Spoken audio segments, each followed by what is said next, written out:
Good evening. In this video, what I'd like to talk to you all about is the health crisis that we have going on in our community, in our country. That we actually, it's two parts. One, we have a health crisis when it comes to people getting the right kind of care, um, and then being able to afford to get the right kind of care. Most of the time, insurance companies and pharmaceutical companies, they pretty much they own the market. And to be quite honest with you, they don't they don't want you to truly be healthy because they don't make money.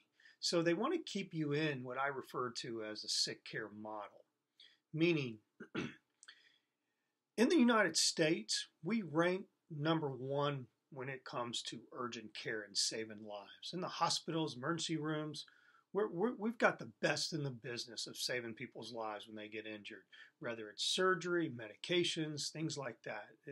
We're unbelievable. But the problem is, most problems, it turns into a chronic disease. And using the acute model with chronic disease will never work. And so that's where functional medicine comes in play. So before we talk about that, I want to talk a little bit more about the health crisis with the insurance and stuff. You know, nowadays insurance companies, they tell us doctors that, well, that's experimental. Well, we've had patients that were getting better, have always gotten better, but now it's experimental, and that's their way of not paying for it anymore. And so we've had to charge cash for it because it still works great. So the deductibles have gone up every year. I mean, name one time the deductibles have gone down. Name, unless of course if you switched in, companies and things like that. But co-insurance has gone up, co-pays have gone up, and the coverages have always gone down. I've been doing this a little over 21 years, and not once did I see it go the other way.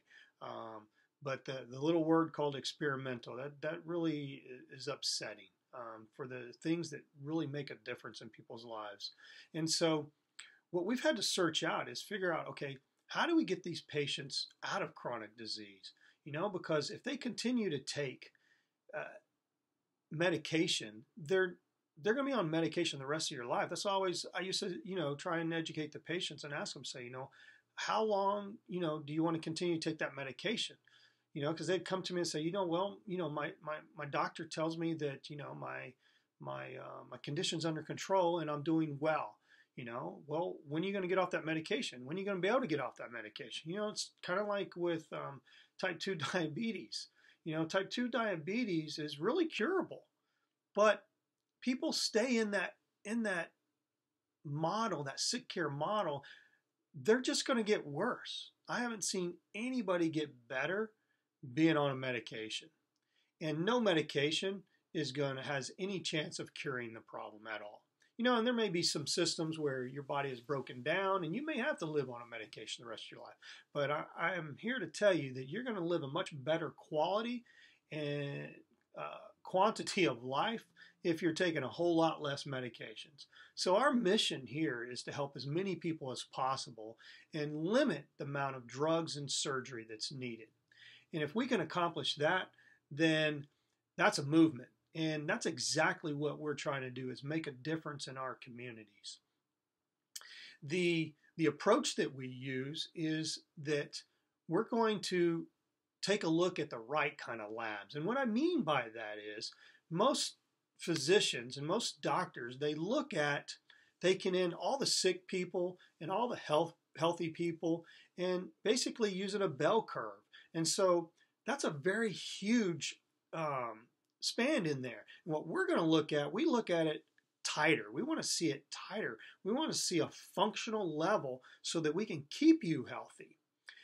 The other thing that we do is we look at and evaluate not just maybe your thyroid hormone function, or also your gut health, looking at your adrenals, your cortisol levels. I see a lot of times people get their cortisol levels checked, and it's done at one time during the day, but it doesn't really give us the full picture. So that's why we will actually do a saliva test that gives us a picture throughout the day. it kind of gives us a better understanding of what's happening in the morning and what's happening in the afternoon and in the evenings. When it comes to our thyroid, so many times I see the wrong tests being ran and not being um, um, properly done. Meaning, they check the TSH, they check the T4, but they never check the T3, which is the actual active form of of the hormone. T4 would be basically giving you Synthroid or levothyroxine, which is one of the most prescribed medications there is, and it just keeps going up and up and up, which is, you may not have a supply problem, you might have a conversion problem. And the T4 gets converted, 60% in the liver, and you may have a toxic liver and it's just not converting it. So by doing a liver cleanse and detoxifying the body, that's when we're able to get people's systems functioning better. But you've got to look at those organs, especially the liver, the lymph system, your kidneys, all those detoxifying organs that are trying to get toxins out of our body. Here in the United States, most people take in about 80,000 different chemicals in their body a week. So all of these things build up in our cells and our tissues so that our body can no longer function properly. And it keeps happening earlier and earlier in generation to generation. And because we keep passing that down.